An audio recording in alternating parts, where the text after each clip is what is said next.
Hello everyone and welcome to Killer Shrew Fans Killer Toy Reviews. Today I'm excited to be starting a new string of videos called Head2Head. Instead of making two separate review videos taking a look at a dino figure that you've already seen reviewed countless times, this series will be dedicated to pitting two figures against each other to see which one would make a better addition to your collection. Today's face-off is between two models inspired by a pop culture icon. In corner one, we have Rebor's Killer Queen Plain variant, an immensely popular model from 2018. This is one of two variants inspired by the Rexes of the JP universe. Measuring in at around 16 inches long and 5 inches tall, this is a sizable model chocked full of the usual level of Rebor detail. In the opposite corner, we have a newcomer to the world of dinosaur models. The Nanmu Tyrannosaurus Rex only recently appeared on the scene, but has been blowing collectors away with its incredible detail and paint. At 16 inches long and 7 inches tall, it stands quite literally head and shoulders above Rebor's offering. But which of these tyrant lizards deserves to be the king of your collection? Let's find out. Round 1. The price. Although there is usually a pretty open and shut winner in terms of price point, it still bears discussing, especially when it comes to considering bang for buck. Rebor comes out of the gate in round 1 with a distinctive advantage over Nanmu. Whereas the Nanmu Rex retails for upwards of $70 US, Rebor's Killer Queen, as well as many of their higher end models, is available for the average price of $50 US. Neither of these models are necessarily cheap, but both offer quality statuesque collector's pieces at relatively modest prices. However, everyone likes to save money, and with that in mind, Rebor's Rex is the obvious choice at $20 less before shipping. Round 1 goes to Rebor. Round 2, the sculpts.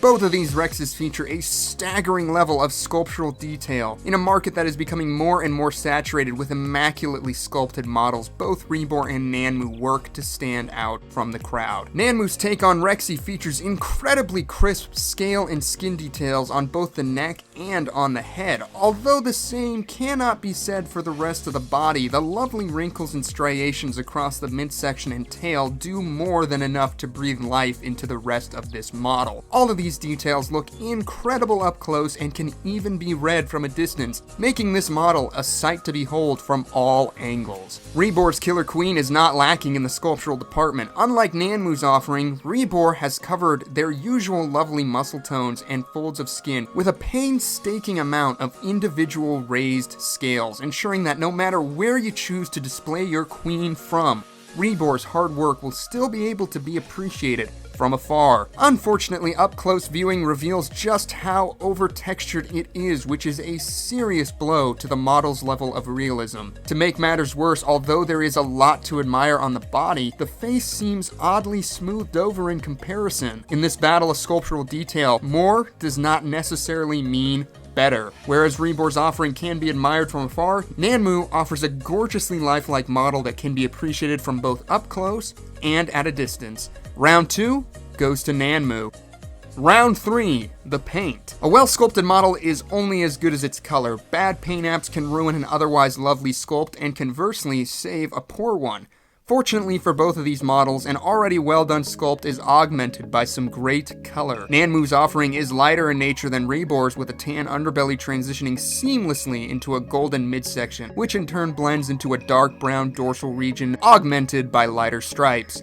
The paint on the face highlights the detail beautifully and features some subtle but well-done stripes and areas of shading. The eye is striking with a vibrant orange coloration, and there isn't a drop of paint out of place on this model. Rebor's coloring, though darker, also features some visually interesting patterns of darker shades across the back and on the face.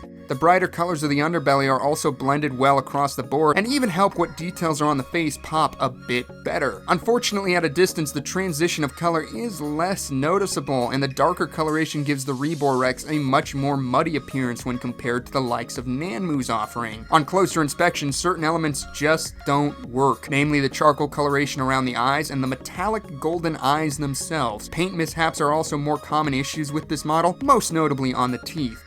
At the end of the day, Nanmu offers a cleaner paint job that better highlights the detail in a more naturalistic way. A brilliant sculpt augmented by brilliant paint. Nanmu takes another round. Round 4, display. When it comes to dinosaur collecting, needs vary. Whereas some collectors just want something that will stand out on their shelves, others shop for models that can be used in dioramas or toy photography. Nanmu's Rex is posed mid-stride, head held high and tail sweeping back for support. It features an articulated jaw which opens smoothly and offers some variation in posing options, and the fact that it is standing tall ensures it will be a standout on your shelf.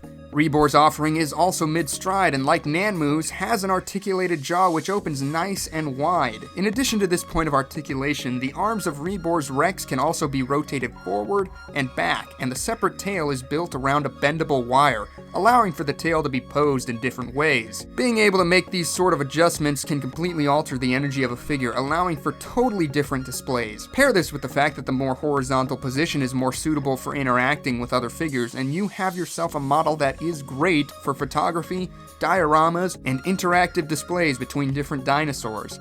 Nanmu's head held high pose is great for creating an eye-catching display, but it won't play off of the other figures in your collection like Rebor's will.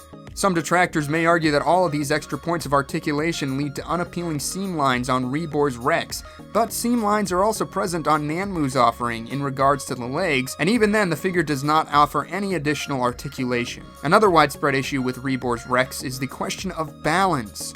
A valid concern, but with how far Nanmu's Rex is sculpted leaning to the left, it would not be a surprise if this model also began to suffer from balancing issues down the line. Extra points of articulation and a pose that's more suited for interacting with other figures gives Rebor the edge in this round and ties up the score at 2 points each. Round 5, film accuracy. Possibly the most important discussion in regards to any model inspired by Jurassic Park, this round is also the trickiest to dissect. With the differences present between the animatronic and CG models of the original Rex in Jurassic Park, not to mention how the design has changed between films and franchises in general, there's no easy answer of which Rex is more accurate and to which design. The sculptural detail on Nanmu seems to most clearly resemble the details on the original animatronic, right down to the cross-hatch leathery skin of the midsection. However, it seems to lack the bulk of the original Rex, resembling instead the Jurassic World T-Rex in terms of proportions. Rebor's Killer Queen feels appropriately beefy when compared to the likes of the original Tyrannosaurus in regards to both the animatronic and CG model, and the paint job even features the subtle spots present on both. That being said, the skull of Rebor's Tyrannosaurus Rex looks as though it is merely inspired by the film rather than trying to be a direct copy, resulting in a near uncanny valley effect.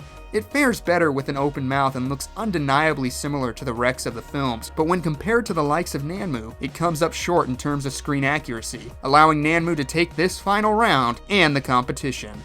Winner, Nanmu. Ultimately, I feel that Nanmu's Rex is the better option of the two. It is much more visually impressive than Rebor's offering, and for $20 more, you are getting a solid figure. They are very similar in terms of the size, but I said it at the beginning and I'll say it again, Nanmu stands head and shoulders above Rebor. Do you agree with Nanmu's win? Be sure to continue the debate in the comments section below, and if you enjoyed today's comparison, leave a comment suggesting figures that you would like to see go head-to-head in the next installment. Thank you for tuning in today, and as always, I hope to see you again real soon. Killer Shrew Fan, out.